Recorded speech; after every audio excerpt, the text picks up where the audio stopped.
जय जगन्नाथ दर्शक बंधु आज फेब्रुआरी 8 तारिख रविवार चलतु नजर पकाइबा देश विदेश गुरुत्वपूर्ण खबर गुड़िक ता पूर्व कमेंट रे जय जगन्नाथ लिखि वीडियो को लाइक करी चैनल को सब्सक्राइब करने भूलिबे नहीं। भुवनेश्वर कटक पुरी और पारादीप अर्थनैतिक कॉरिडोर शुभारंभ करेंगे मुख्यमंत्री मोहन चरण माझी। लोकसेवा भवन कन्वेंशन ने अनुष्ठित यह कार्यक्रम में नगर उन्नयन मंत्री कृष्णचंद्र महापात्र एवं वरिष्ठ अधिकारी माने उपस्थित अछंती। भुवनेश्वर कटक पुरी और पारादीप बीसीपीपीईआर अधीन अनेक गुड़िए प्रस्तावित प्रकल्प गुड़िकर आरंभ करेंगे मुख्यमंत्री। एहाद्वारा एही अंचल गुड़िकरे पर्यटन भित्तिक सांस्कृतिक एवं ऐतिह्य अर्थनीति भाव प्रोत्साहित करिबो। एही प्रकल्प द्वारा ओडिशा पूर्व भारतर एक प्रमुख बंदर भित्तिक शिल्प और लॉजिस्टिक हब रे परिणत होई परिबो।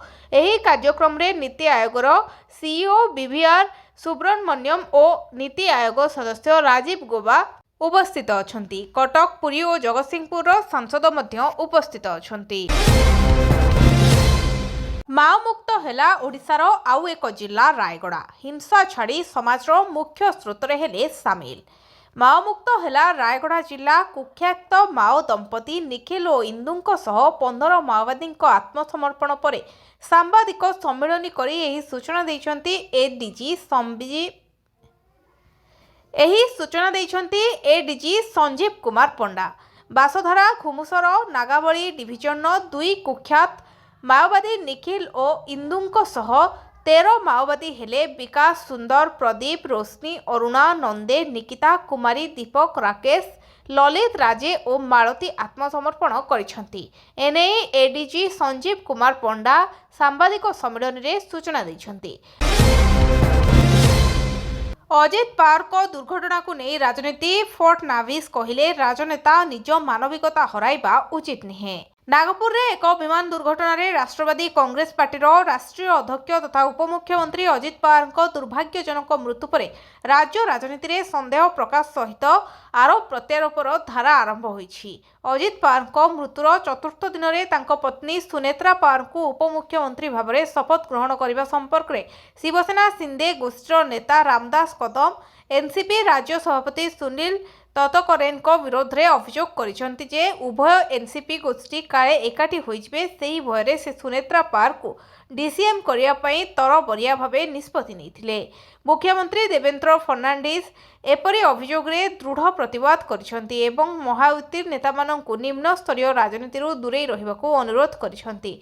नागपुर रे विदर्भ एडवांटेज रैली रे जोगदवा परे सांबादिक मानक प्रश्नर उत्तर दे से कहते जे अजित पवार दुर्घटना को नहीं चलता विवाद एवं अभियोग तुरंत समाप्त होगा उचित। पुणी बढ़िला सुना और रूपार मूल्य। पुणी बढ़ी सुना और रूपार मूल्य लगातार 2 दिन ह्रास पाइबा परे सुना और रूपार मूल्य आज बड़ धरणर वृद्धि देखा देछि।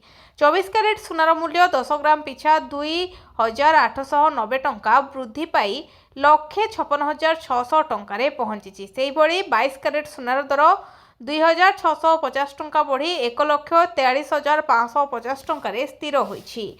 रूपार मध्य बड़ उल्लेखनीय वृद्धि घटी। प्रति किलोग्राम रूपार मूल्य 5,000 टंका बढ़ी 2,85,000 टंकार पहुंची।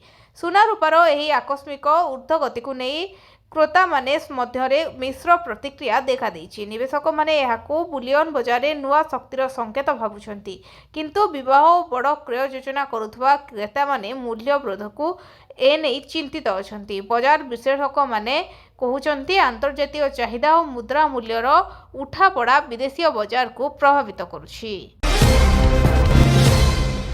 ट्रिब्यूनाल ले हेबो महानदी विवादर 50तम शुणाणी। गत 7 वर्ष धरी समस्यार होई पारुनी समस्या। ट्रिब्यूनाल ले महानदी विवाद शुणाणी हेले ए शुणाणी रे महानदी को जे न्याय मिलिबो ताहा एबे भी संदिहीन। न्यायिक लड़ाई रे 49 थर शुणाणी परे शनिवार ट्रिब्यूनाल ले हेबो 50तम शुणाणी। आशा आकांक्षा अनेक अछि हेले फलाफल आसिबा संभावना क्षीण। तेबे नुआ तारीख नहीं फेरिबो ओडिशा। एभली स्थिति गत 7 वर्ष धरी राज्यवासी देखुछंती। नुआ सरकार आसिबा परे ट्रिब्यूनाल अपेक्षा ବୁଝାମଣା ପାଇଁ ଅଧିକ ତତ୍ପରତା ଦେଖାଦେଇଛି। ହେଲେ ଛତିଶଗଡ଼ରେ ଥିବା ବିଜେପି ସରକାର ଏଥିପାଇଁ ସେତେଟା ଆନ୍ତରିକତା ଦେଖାଉନାହାନ୍ତି। ମହାନଦୀ ବିବାଦ ଭିତରେ ଶାସକ ବିଜେପି ଉପରେ ବର୍ଷିଛନ୍ତି ବିଜେଡିର ବରିଷ୍ଠ ନେତା। ଆପେକ୍ଷ ଆଲୋଚନା କଥା କହି ସରକାର ଟର୍ମିନାଲରୁ ଓହରିବାକୁ ଚେଷ୍ଟା କରୁଛନ୍ତି କି ବୋଲି ପ୍ରଶ୍ନ କରିଛି ବିଜେଡି। ବିଧାନସଭାରେ ବିତର୍କ ପାଇଁ ଆହ୍ୱାନ ଦେଇଛନ୍ତି ରାଜସ୍ୱ ମନ୍ତ୍ରୀ। ମହାନଦୀ ପାଇଁ ବିଜେଡି କ'ଣ କରିଛି ତାହାର ଶ୍ୱେତପତ୍ର ପ୍ରକାଶ କରୁ ବୋଲି ଦାବି କରିଛନ୍ତି। ନ୍ୟାୟ ମାଗି ମାଗି ନୟାନ୍ତ ହେଲେଣି ମହାନଦୀ ନ୍ୟାୟିକ ଲଢ଼େଇରେ 49 ଥର ଶୁଣାଣି ପରେ ବି ଫଳ ଶୂନ୍ୟ ରହିଛି। ଟି20 ବିଶ୍ୱକପ୍ ଶ୍ରୀଲଙ୍କାର ଅନୁରୋଧ ବାହାନାରେ ୟୁ-ଟର୍ନ ନେଇପାରେ ପାକିସ୍ତାନ। ପାକିସ୍ତାନ ଯେବେଠାରୁ ଟି20 ବିଶ୍ୱକପ୍ରେ ଭାରତ ବିପକ୍ଷ ମ୍ୟାଚ୍ ବର୍ଜନ କରିବ ବୋଲି ଘୋଷଣା କଲାଣି ସେବେଠାରୁ କେତେକ ବିଶେଷଜ୍ଞ କହି ଆସୁଥିଲେ ଯେ ପାକିସ୍ତାନ କେବଳ ବାଂଲାଦେଶକୁ ଦେଖାଇବାକୁ ନାଟକ କରୁଛି ଓ ନିଶ୍ଚୟ ୟୁ-ଟର୍ନ ନେବ, ଅର୍ଥାତ୍ ନିଜ ନିଷ୍ପତ୍ତିରୁ ପଲଟିଯିବ। ଏପରିକି ପୂର୍ବତନ ଭାରତୀୟ ଅଧିନାୟକ ସୁନୀଲ ଗାଭାସ୍କର କହିଥିଲେ ଯେ ୟୁ-ଟର୍ନ ନେବା ପାକିସ୍ତାନର ପୁରୁଣା ଅଭ୍ୟାସ। ଆସନ୍ତା 15 ତାରିଖରେ ଭାରତ ବିପକ୍ଷ ମ୍ୟାଚ୍କୁ ନେଇ ନିର୍ଣ୍ଣୟ ଖେଳିବ ପାକିସ୍ତାନ। ଆଉ କେତେକ ମତ ଦେଇଥିଲେ ଯେ ଫେବୃଆରୀ 12ରେ ବାଂଲାଦେଶ ନିର୍ବାଚନ ଶେଷ ହେବା ପରେ ପାକିସ୍ତାନ ନିଜର ମତ ପରିବର୍ତ୍ତନ କରିବା। ଏଥିପାଇଁ ପାକିସ୍ତାନ ପକ୍ଷରୁ ମ୍ୟାଚ୍ ବର୍ଜନ ସମ୍ପର୍କରେ କୌଣସି ପତ୍ର ଆଇସିସିକୁ ପଠାଯାଇନାହିଁ। ଏବେ ପାକିସ୍ତାନ ନିଜ ନିଷ୍ପତ୍ତି ବଦଳାଇବାର ସଂକେତ ଦେଲାଣି। ଗଣମାଧ୍ୟମର ରିପୋର୍ଟ ଅନୁସାରେ ପାକିସ୍ତାନ କ୍ରିକେଟ ବୋର୍ଡ ଶ୍ରୀଲଙ୍କାର ଅନୁରୋଧକୁ ଦର୍ଶାଇ ପାକିସ୍ତାନ ସରକାରଙ୍କ ସହ ଆଲୋଚନା କରିବାକୁ ପ୍ରସ୍ତୁତ ହେଉଛି। ଏହି ଆଲୋଚନା ସମୟରେ ପାକ୍ ସରକାରଙ୍କୁ ଶ୍ରୀଲଙ୍କା କ୍ରିକେଟ ବୋର୍ଡର ପତ୍ରକୁ ପ୍ରଦାନ କରାଯିବ। ପାକିସ୍ତାନ ସରକାର ଯେତେବେଳେ ମ୍ୟାଚ୍ ବର୍ଜନ ସମ୍ପର୍କରେ ଘୋଷଣା କଲେ ଆଇସିସି ପକ୍ଷରୁ ଏହି ବୟାନ ଜାରି କରି ଏହାକୁ ବିରୋଧ କରାଯିବ। ଚାହା ଦୋକାନୀକୁ ଛୁରୀ ଭୁଷି ହତ୍ୟା, ବିବାହ ଶୋଭାଯାତ୍ରାରେ ଫସି ଫେରାର। ରାଉରକେଲାର ଜନଗହଳିପୂର୍ଣ୍ଣ ରେଳ ଷ୍ଟେସନ ନିକଟରେ ଅମର ଭବନ ସମ୍ମୁଖରେ ଜଣେ ଚା ଦୋକାନୀଙ୍କୁ ଛୁରୀ ଭୁଷି ନିର୍ମମ ଭାବେ ହତ୍ୟା କରାଯାଇଛି। ତିନି ଦୁର୍ବୃତ୍ତ ସଂଘବଦ୍ଧ ଭାବେ ଚା ଦୋକାନୀକୁ ଆକ୍ରମଣ କରିଥିଲେ। ସେହି ସମୟରେ ବିବାହ ଶୋଭାଯାତ୍ରା ଚାଲିଥିବାରୁ ଆକ୍ରମଣ ସଂକ୍ରମଣରେ ହଠାତ୍ କେହି କିଛି ଜାଣିପାରିନଥିଲେ। ଅଭିଯୁକ୍ତମାନେ ଶୋଭାଯାତ୍ରା ଭିତରକୁ ଫେରାର ମାଗିଥିବାର ଜଣାପଡ଼ିଛି। ରାତି ପ୍ରାୟ 9:30ରେ ଏହି ଅଭାବନୀୟ ଘଟଣା ଘଟିଥିଲା। ମୃତ ଚା ଦୋକାନୀ ହେଲେ ଗୋପବନ୍ଧୁ ପାଲିର ଅବିନାଶ ଯାଦବ। ହତ୍ୟା କାରଣ ଅସ୍ପଷ୍ଟ ରହିଛି। ପ୍ଲାଣ୍ଟ ସାଇଟ୍ ପୁଲିସ ପହଞ୍ଚି ଅମର ଭବନ ଓ ଏହାର ଆଖପାଖରେ ଲାଗିଥିବା ସିସିଟିଭି ଯାଞ୍ଚ କରି ଘଟଣାର ତଦନ୍ତ ଚଳାଇଛି। ରେଳ ଷ୍ଟେସନ ସମ୍ମୁଖରେ ଚା ଦୋକାନୀଙ୍କୁ ଗୋଡ଼ାଇ ହତ୍ୟା କରିବାର ପୋଲିସ ସୁରକ୍ଷା ବ୍ୟବସ୍ଥା ଉପରେ ପ୍ରଶ୍ନବାଚୀ ସୃଷ୍ଟି କରିଛି। ବିବାହର ଅବିନାଶ ଯାଦବ ଓ ତାଙ୍କ ଭାଇ ପରିବାର ସହ ଗୋପବନ୍ଧୁ ପଲ୍ଲୀରେ ରହନ୍ତି। ରାଉରକେଲା ଷ୍ଟେସନ ଆଗରେ ତାଙ୍କର ଏକ ଚା ଦୋକାନ ରହିଛି। ଅବିନାଶ ଓ ତାଙ୍କ ଭାଇ ଦୁହେଁ ସେଠାରେ ଚା ବିକନ୍ତି। ପ୍ରତିଦିନ ପରି ଆଜି ଭାଇ ଘରକୁ ଯାଇଥିବାରୁ ଚା ବିକୁଥିଲେ। ରାତି ପ୍ରାୟ 9:30ରେ ଶୌଚ ପାଇଁ ଅମର ଭବନ ନିକଟସ୍ଥ ଶୌଚାଳୟକୁ ଯାଇଥିଲେ। ସେଠାରୁ ଦୋକାନୀକୁ ଫେରୁଥିବା ସମୟରେ ହଠାତ୍ 3 ଜଣ ମୁଖାପିନ୍ଧା ଯୁବକ ବାଇକ୍ରେ ପହଞ୍ଚି ଅବିନାଶ ସହ ପାଟିତୁଣ୍ଡ କରିଥିଲେ। ସେ ପ୍ରତିବାଦ କରିବାରୁ 3 ଯୁବକ ତାଙ୍କୁ ଛୁରୀରେ ଆକ୍ରମଣ କରିଥିଲେ। ସରୁଛି ଅବଧି, ମଣ୍ଡିରୁ ଉଠୁନି ଧାନ, ଟୋକନ ଅପେକ୍ଷାରେ 5,000 ଚାଷୀ। ଭଦ୍ରକ ଜିଲ୍ଲାରେ ଧାନ କିଣାରେ ଅଚଳାବସ୍ଥା ସୃଷ୍ଟି ହୋଇଛି। ଯେଉଁ ଚାଷୀମାନେ ପ୍ରଥମେ ଟୋକନ ପାଇଥିଲେ ସେମାନଙ୍କ ମଧ୍ୟରୁ ଅନେକ ଚାଷୀଙ୍କ ଟୋକନ ଅବଧି ସରିବାକୁ ଯାଉଛି, ମାତ୍ର ମଣ୍ଡିରେ ଧାନ ବିକି ପାରିନାହାନ୍ତି। ମଣ୍ଡିରୁ ଧାନ ଉଠୁନଥିବା ବେଳେ ଧାନ ବିକିଥିବା 11,000 ଚାଷୀ ସେମାନଙ୍କ ପ୍ରାପ୍ୟ ପାଇନାହାନ୍ତି। ଧାନ ଦେବାର 48 ଘଣ୍ଟାରେ ଚାଷୀଙ୍କ ଖାତାକୁ ଧାନ ବିକ୍ରି ଟଙ୍କା ଯିବ ବୋଲି ସରକାର କହୁଥିଲା ବେଳେ ପାଣିର ଗାର ହୋଇଛି। ସେହିପରି ଜିଲ୍ଲାର ଆହୁରି 5,000ରୁ ଅଧିକ ଚାଷୀ ଅଦ୍ୟାବଧି ଟୋକନ ପାଇନଥିବା ଜଣାପଡ଼ିଛି।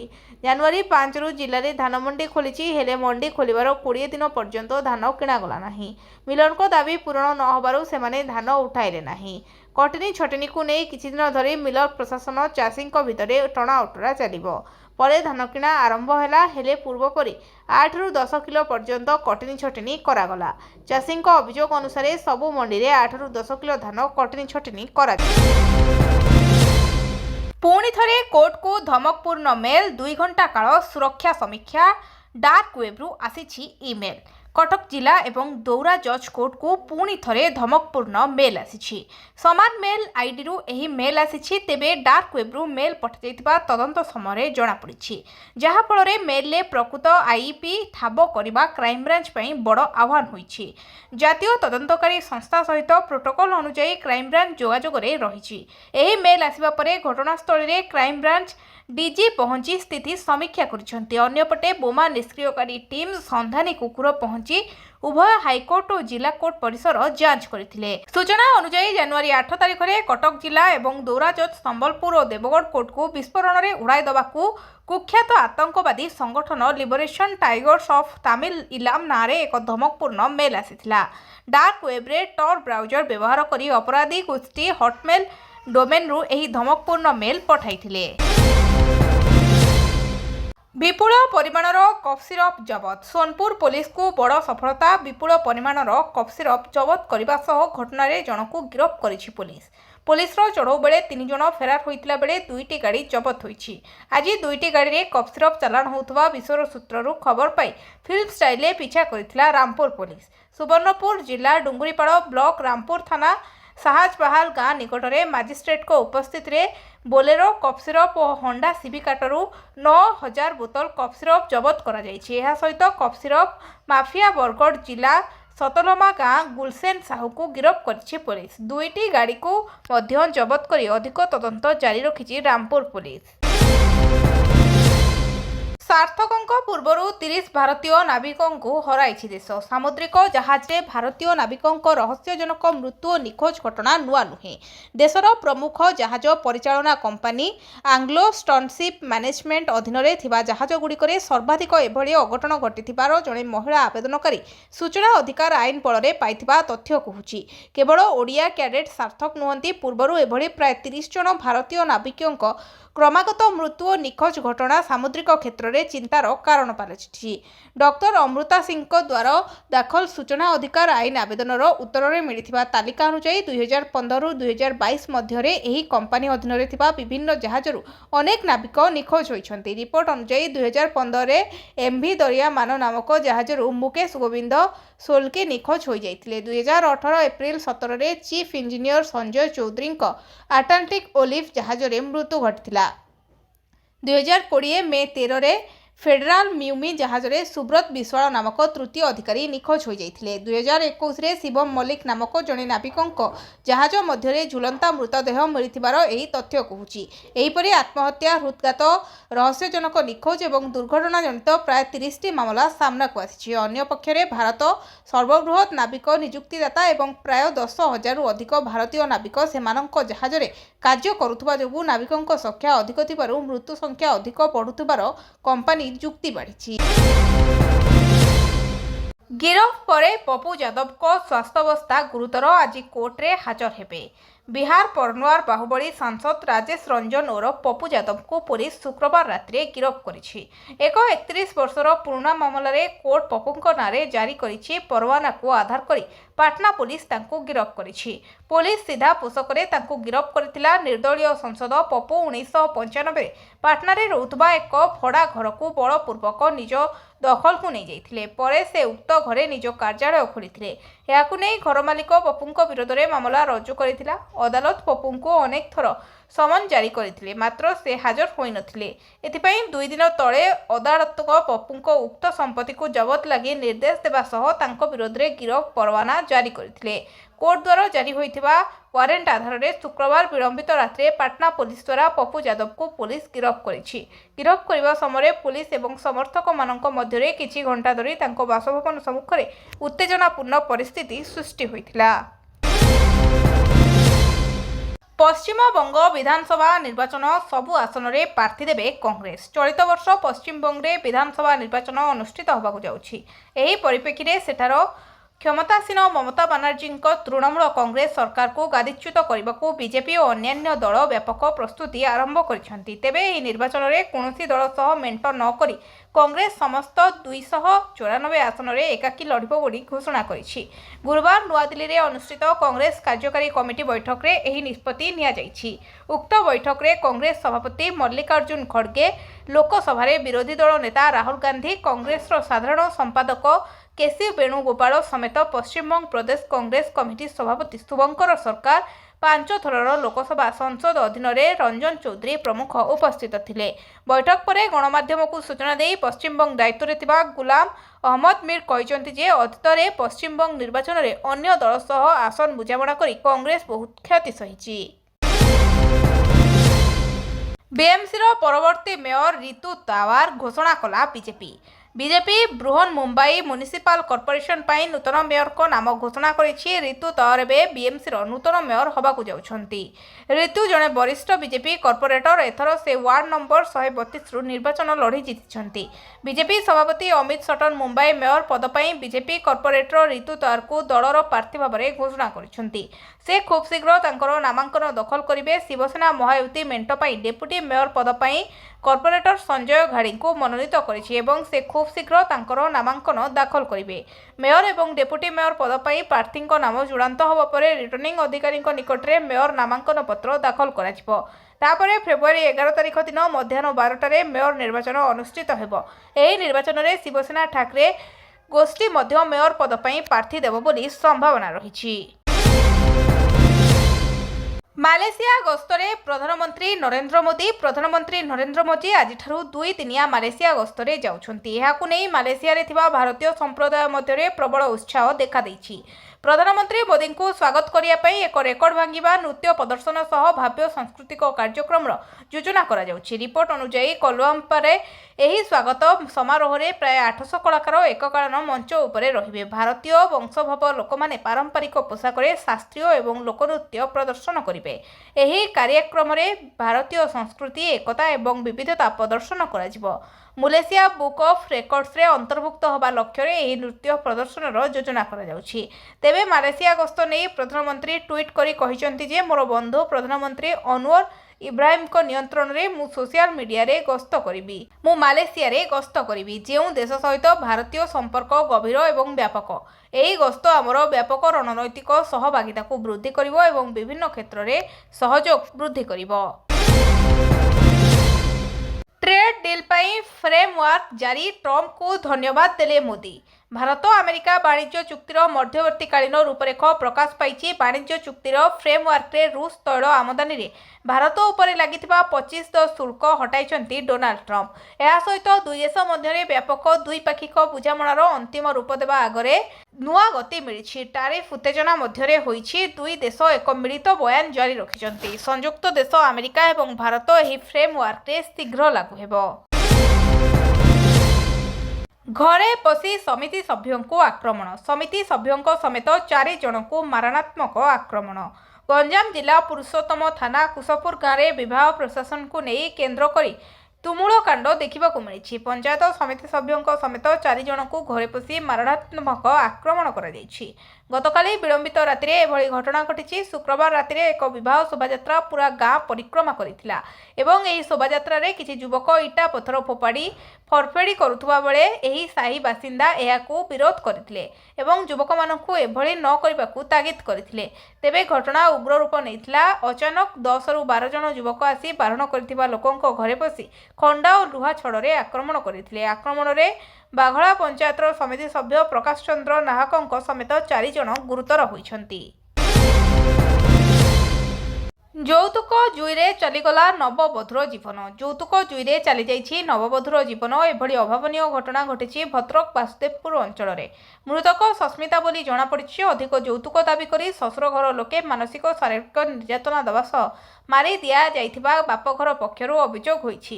উপযুক্ত তদন্ত সহ দোষীକୁ দণ্ডবিধান କରିବାକୁ ସସ୍ମିତାଙ୍କ ପରିବାର ଲୋକେ ଦାବି କରିଛନ୍ତି। পুলিশ খবর পাই ঘটনার তদন্ত କରିବା সহ সাইন্টিফিক টিমর সহায়তা নেଇଛି। ଏହି ঘটনা ପରେ ସସ୍ମିତାଙ୍କ ସ୍ୱାମୀ ସଞ୍ଜୀବ ଦାସ ଫେରାର ହୋଇଯାଇଛି।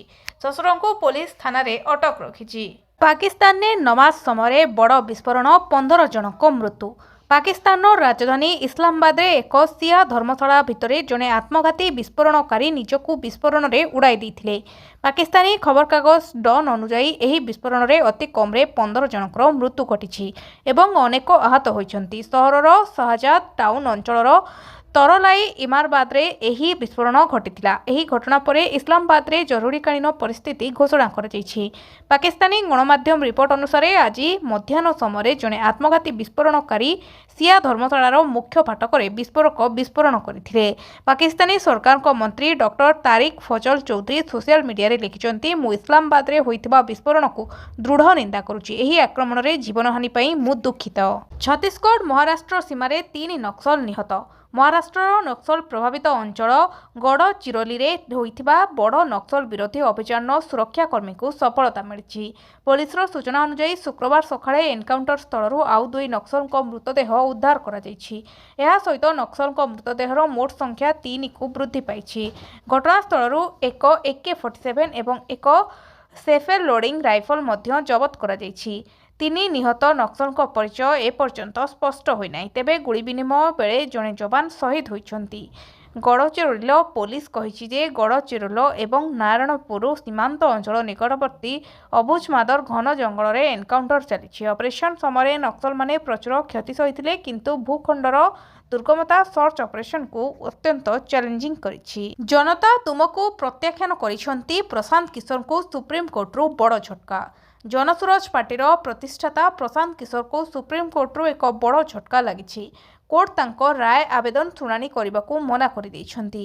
ତାଙ୍କ ବିରୁଦ୍ଧରେ କଠୋର ମନ୍ତବ୍ୟ ମଧ୍ୟ ଦେଇଛନ୍ତି। ପ୍ରଶାନ୍ତ କିଶୋର ବିହାର ନିର୍ବାଚନର ଏକ ବଡ଼ ପରାଜୟ ବାରଣ କରିଥିଲେ, ଯାହା ତାଙ୍କୁ ବିବାଦରେ ପୁନର୍ବାର କରିବାକୁ ଦାବି କରିଥିଲେ। ସୁପ୍ରିମକୋର୍ଟ ଏବେ କିଶୋରଙ୍କ ସ୍ଥିତି ଉପରେ ପ୍ରଶ୍ନ ଉଠାଇ ତାଙ୍କ ଆବେଦନକୁ ଖାରଜ କରିଛନ୍ତି।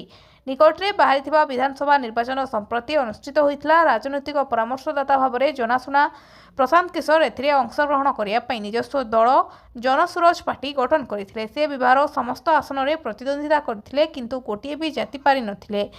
ଏହା ତାଙ୍କୁ ଯଥେଷ୍ଟ ସମାଲୋଚନା ଆଣିଥିଲା। ସେ ନିର୍ବାଚନ ଅଭ୍ୟାସ ଉପରେ ତାଙ୍କର ପରାଜୟକୁ ଦାୟୀ କରିଥିଲେ। 19 ବର୍ଷରୁ କମ୍ ବିଶ୍ୱକପ୍ ଫାଇନାଲରେ ବୈଭବ ସୂର୍ଯ୍ୟବଂଶୀଙ୍କ ଧୁଆଁଧାର ବ୍ୟାଟିଂ। 19 ବର୍ଷରୁ କମ୍ ବିଶ୍ୱକପ୍ର ଫାଇନାଲ ଭାରତ ଏବଂ ଇଂଲଣ୍ଡ ମଧ୍ୟରେ ଖେଳାଯାଉଛି। ହାରାରେ ସ୍ପୋର୍ଟ କ୍ଲବର ଭାରତ ଟସ୍ ଜିତି ପ୍ରଥମେ ବ୍ୟାଟିଂ କରିବାକୁ ନିଷ୍ପତ୍ତି ନେଇଛି। ଦଳ 22 ଓଭର ପରେ 2 ୱିକେଟ୍ ହରାଇ 230 ରନ୍ କରିଛି। ବୈଭବ ସୂର୍ଯ୍ୟବଂଶୀ ଏବଂ ବେଦାନ୍ତ ତ୍ରିବେଦୀ ବ୍ୟାଟିଂ କରୁଛନ୍ତି। ବିଶ୍ୱକପ୍ରେ ସୂର୍ଯ୍ୟବଂଶୀ ତାଙ୍କର ଶତକ ପୂରଣ କରିବା ସହ ଏଯାବତ୍ 75 ବଲ୍ରେ 159 ରନ୍ କରି ରେକର୍ଡ କରିଛନ୍ତି। ଆୟୁଷ ମାହାତ୍ରେ 53 ରନ୍ କରି ଆଉଟ୍ ହୋଇଛନ୍ତି। ସେ Alex green ball Ben Mayers ଦ୍ୱାରା ଆଉଟ୍ ହୋଇଥିଲେ। ମାହାତ୍ରେ ଏବଂ ସୂର୍ଯ୍ୟବଂଶୀଙ୍କ ମଧ୍ୟରେ 142 ରନ୍ର ଭାଗିଦାରୀ ହୋଇଥିଲା। ବୌଦ୍ଧ ଫ୍ଲାଇଂ ସ୍କ୍ୱାଡ୍ ଟିମ୍ର ଚଢ଼ଉ ଧାନ ଚୋରାଣର ଟ୍ରକ୍ ଜବତ। ପଡ଼ୋଶୀ ନୟାଗଡ଼ ଜିଲ୍ଲାରୁ ବୌଦ୍ଧ ଜିଲ୍ଲାକୁ ଚୋରାଚାଲାଣ ହେଉଥିବା ଏକ ଧାନ ବୋଝେଇ ଗାଡ଼ିକୁ ଫ୍ଲାଇଂ ସ୍କ୍ୱାଡ୍ ଟିମ୍ ଜବତ କରିଛି। ବୌଦ୍ଧ ଉପଜିଲ୍ଲାପାଳ ବିନୟ କୁମାର ଭୋଇଙ୍କ ନେତୃତ୍ୱରେ ଏକ ଟିମ୍ ଗତକାଲି ରାତିରେ ଚୋରି ଛକରେ ଗାଡ଼ିଗୁଡ଼ିକ ଯାଞ୍ଚ କରିଥିଲେ। ଯାଞ୍ଚ ସମୟରେ ନୟାଗଡ଼ ଜିଲ୍ଲା ମହିପୁର ଅଞ୍ଚଳର ଏକ ଧାନ ବୋଝେଇ ଆଇଚର ଟ୍ରକ୍ ବିନା କାଗଜପତ୍ରରେ ଚୋରାଚାଲାଣ କରୁଥିବାର ଜଣାପଡ଼ିଥିଲା। ଫଳରେ ଗାଡ଼ିକୁ ଜବତ କରାଯାଇ ପୁରୁଣା କଟକ ପିଜି ଗୋଦାମରେ ରଖାଯାଇଥିଲା। ଏହି ଚଢ଼ଉରେ ଉପଜିଲ୍ଲାପାଳଙ୍କ ସମେତ ହରଭଙ୍ଗା ତହସିଲଦାର ବଳଦେବ ବେହେରା, ଜିଲ୍ଲା ଯୋଗାଣ ଅଧିକାରୀ ଶ୍ରୀନାଥ ହଂସଦା, ପୁରୁଣା କଟକ ପୋଲିସ ପ୍ରମୁଖ ସାମିଲ ଥିଲେ। ବିଦ୍ୟାଳୟ ହଷ୍ଟେଲରୁ 2 ଛାତ୍ରୀ ନିଖୋଜ। ବିଦ୍ୟାଳୟ ହଷ୍ଟେଲରୁ 2 ଜଣ ଛାତ୍ରୀ ନିଖୋଜ ହୋଇଛନ୍ତି। 14 ଘଣ୍ଟା ହେବ ନିଖୋଜ ଅଛନ୍ତି ଏହି 2 ଛାତ୍ରୀ। ଏଭଳି ଘଟଣା ଘଟିଛି ମୟୂରଭଞ୍ଜ ଜିଲ୍ଲା ଉଦଳା ବ୍ଲକ ରାଢ଼ କେଜିବିଭି ବିଦ୍ୟାଳୟରେ। ଗତକାଲି ରାତିରୁ 6ଠ ଶ୍ରେଣୀର 2 ଜଣ ଛାତ୍ରୀ ନିଖୋଜ ଅଛନ୍ତି। ଖବର ପାଇ ପରିବାର ଲୋକେ ବିଦ୍ୟାଳୟରେ ପହଞ୍ଚି ବିଭିନ୍ନ ସ୍ଥାନରେ ଖୋଜାଖୋଜି ପରେ ବି ନିଖୋଜ ଛାତ୍ରୀଙ୍କ କୌଣସି ପତ୍ତା ମିଳିନାହିଁ। ଘଟଣା ବିବାଦରେ ପ୍ରଧାନ ଶିକ୍ଷୟିତ୍ରୀ ମାଳତୀ ବେହେରା ମଧ୍ୟ କୌଣସି ପ୍ରତିକ୍ରିୟା ରଖିନାହାନ୍ତି। ଅନ୍ୟପଟେ ଏହି ଘଟଣାରେ ଏବିଇଓ ବିଦ୍ୟାଳୟରେ ପହଞ୍ଚି ତଦନ୍ତ ଆରମ୍ଭ କରିଥିଲା ବେଳେ ଛାତ୍ରଛାତ୍ରୀମାନଙ୍କୁ ଶୀଘ୍ର ଖୋଜି ବାହାର କରାଯିବା ନେଇ ପ୍ରୟାସ କରାଯାଉଥିବାର କହିଛନ୍ତି। ଏକକାଳୀନ 4ଟି ଜିଲ୍ଲା କୋର୍ଟକୁ ବୋମାରେ ଉଡ଼ାଇ ଦେବାକୁ ଆସିଲା ଇମେଲ୍। କୋର୍ଟ ପରିସରରେ ସୁରକ୍ଷା ବ୍ୟବସ୍ଥା କଡ଼ାକଡ଼ି। ପୁଣି କୋର୍ଟକୁ ଉଡ଼ାଇବାକୁ ଧମକ। ଜାନୁଆରୀ ମାସର ଧମକକୁ ମାସେ ନ ପୂରୁଣୁ ଆଜି ପୁଣି ଆସିଛି ଧମକ। ଏକକାଳୀନ 4 ଜିଲ୍ଲା କୋର୍ଟକୁ ମିଳିଛି ଧମକ। କଟକ ଜିଲ୍ଲା ଜଜ୍ କୋର୍ଟକୁ ବୋମାରେ ଉଡ଼ାଇ ଦେବାକୁ ଧମକ ଆସିଛି। ଏଥିସହ ଫୁଲବାଣୀ, ପୁରୀ, ଯାଜପୁର ଜିଲ୍ଲା କୋର୍ଟକୁ ବି ଆଜି ମିଳିଛି ବୋମା ଧମକ। ବୋମାରେ କୋର୍ଟକୁ ଉଡ଼ାଇ ଦେବାକୁ ଧମକ ଦେଇଛନ୍ତି ଦୁର୍ବୃତ୍ତ। ଇମେଲ୍ ଜରିଆରେ ମିଳିଛି ଧମକ। ବିସ୍ଫୋରଣ ଧମକ ପରେ କୋର୍ଟ ପରିସରରେ ବଢ଼ିଛି ସୁରକ୍ଷା ବ୍ୟବସ୍ଥା। କୋର୍ଟ ପରିସରକୁ ଖାଲି କରି ଖନତଲାସୀ ଜାରି ରଖିଛି। ପୁରୀ, କଟକ, ଫୁଲବାଣୀ ଓ ଯାଜପୁରର ଜିଲ୍ଲା କୋର୍ଟକୁ ବୋମାରେ ଉଡ଼ାଇ ଦେବାକୁ ଧମକ ମିଳିବା ପରେ କିଛି ଏମିତି ଥିଲା ସ୍ଥିତି। ଧମକ ପରେ କୋର୍ଟ ପରିସରରେ ବଢ଼ିଥିଲା ସୁରକ୍ଷା। ମାତ୍ର କିଛି ମିନିଟ୍ରେ କୋର୍ଟ ପରିସରକୁ ଖାଲି କରାଯାଇ ଆରମ୍ଭ ହୋଇଯାଇଥିଲା ଖାନତଲାସୀ। ଡଗ୍ ସ୍କ୍ୱାଡ୍, ବୋମା ନିଷ୍କ୍ରିୟକାରୀ, ପୁରା ସୁରକ୍ଷା ବଳ ସମସ୍ତେ ଲାଗିଯାଇଥିଲେ ଖୋଜାଖୋଜାରେ। ବୋମା ଧମକ ପରେ ଚଳଚଞ୍ଚଳ ହୋଇପଡ଼ିଥିଲା କୋର୍ଟ ପରିସର। ସହରାଞ୍ଚଳରେ ଆଉ ରହିବ ନାହିଁ ଘର ଭଡ଼ା ଟେନସନ୍। ଏଣିକି ସହରୀ ଗରିବଙ୍କୁ ଭଡ଼ାରେ ଘର ଦେବେ ସରକାର। ବ୍ୟବହାର ହୋଇନଥିବା ସରକାରୀ ଘରକୁ ଭଡ଼ା ସୂତ୍ରରେ ଦିଆଯିବ। ପ୍ରଧାନମନ୍ତ୍ରୀ ସହରାଞ୍ଚଳ ଆବାସ ଯୋଜନା 2.0 ଅଧୀନରେ ଏହି ନୂତନ ପଦକ୍ଷେପ ନିଆଯାଉଛି। ଏନେଇ ରାଜ୍ୟ ଗୃହ ଓ ନଗର ଉନ୍ନୟନ ବିଭାଗର ଅତିରିକ୍ତ ମୁଖ୍ୟ ଶାସନ ସଚିବ ଉଷା ପାଢ଼ୀ ବିଭିନ୍ନ ବିଭାଗକୁ ଚିଠି ଲେଖିଛନ୍ତି। ସହରରେ ରହୁଥିବା ଗରିବ ଲୋକ, ବାହାରୁ ଆସି କାମ କରୁଥିବା ପ୍ରବାସୀ ଶ୍ରମିକ, ଶିଳ୍ପ ଶ୍ରମିକ, କର୍ମଜୀବୀ ମହିଳା ଏବଂ ଯେଉଁମାନେ ତୁରନ୍ତ ନିଜର ଘର କିଣିବାକୁ ଅସମର୍ଥ ସେମାନଙ୍କୁ ଏହି ଯୋଜନାରେ ଶସ୍ତାରେ ଭଡ଼ା ଘର ଯୋଗାଇ ଦିଆଯିବ। ସେଥିପାଇଁ ସହରାଞ୍ଚଳରେ ବିଭିନ୍ନ ବିଭାଗ ଅଧୀନରେ ଥିବା ଖାଲି ଓ ଅବ୍ୟବହୃତ କୋଠା ବାଡ଼ିଗୁଡ଼ିକୁ ତୁରନ୍ତ ଚିହ୍ନଟ କରାଯିବ। ଏହି ପୁରୁଣା କୋଠାଗୁଡ଼ିକୁ ମରାମତି କରାଯାଇ ବାସୋପଯୋଗୀ କରାଯିବ। ଏହାଦ୍ୱାରା କେବଳ ଗରିବ ଲୋକଙ୍କୁ ଘର ମିଳିବ ତାହା ନୁହେଁ, ବରଂ ଏଥିରୁ ସରକାରଙ୍କୁ ଭଡ଼ା ବାବଦରେ ରାଜସ୍ୱ ମଧ୍ୟ ମିଳିବ।